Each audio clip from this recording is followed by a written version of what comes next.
We begin tonight with a closer look at the newly released report documenting clergy sexual abuse in the Catholic Diocese of Grand Rapids. The 336-page report released yesterday documents allegations against 51 priests, including one priest with 19 complaints. 13 on your side's Callie Lichter looked into the documents on Father Dennis Wagner, nearly 50 pages, the longest in the report. Years of accusations, 19 listed victims, and a criminal charge. Father Dennis Allen Wagner has one of the most extensive cases listed in the Michigan Attorney General's report into sexual abuse in the Catholic Diocese of Grand Rapids. The report says Wagner, who was ordained in 1976, allegedly abused multiple young boys starting in the late 1970s, with victims being abused in pools, at cottages and lake houses, and in the showers after games of racquetball. In 1983, Wagner was arrested and charged with gross indecency involving a minor. The report says while Wagner took a boy to his cabin in Newaygo County, he fondled the boy in the car. He pleaded down to a misdemeanor and received 2 years probation, supervised by an auxiliary bishop of the church. He continued with the diocese in restricted ministry positions. Many of the victims, when they came forward with allegations, were offered support by a victim assistance minister. One of his victims, who came forward with abuse allegations against Wagner and Father Jean Alvesteffer in 2000, is quoted saying, "I don't know which is worse, that you have a person that works with people abused by diocesan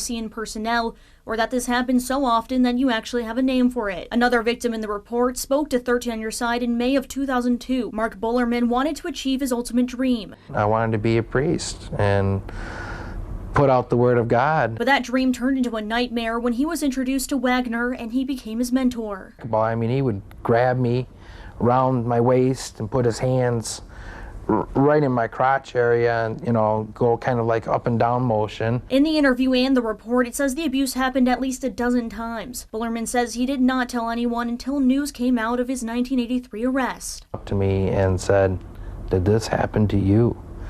I said, yeah. She goes, "Why didn't you say anything?" I said, "Oh yeah, Mom, it's easy to come talk to somebody about this.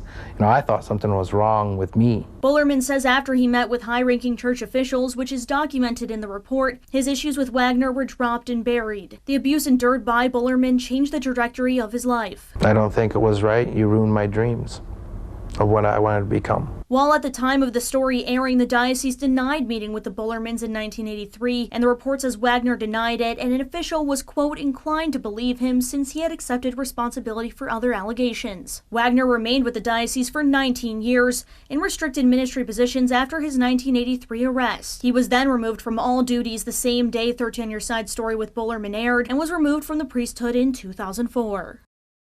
Kelly joins us now from the newsroom. And Kelly, we have a place that people can read much more about this report. Yes, Juliet, a team here at 13 on Your Side has read through the whole entire report and has in-depth summaries on all 51 clergy members' allegations.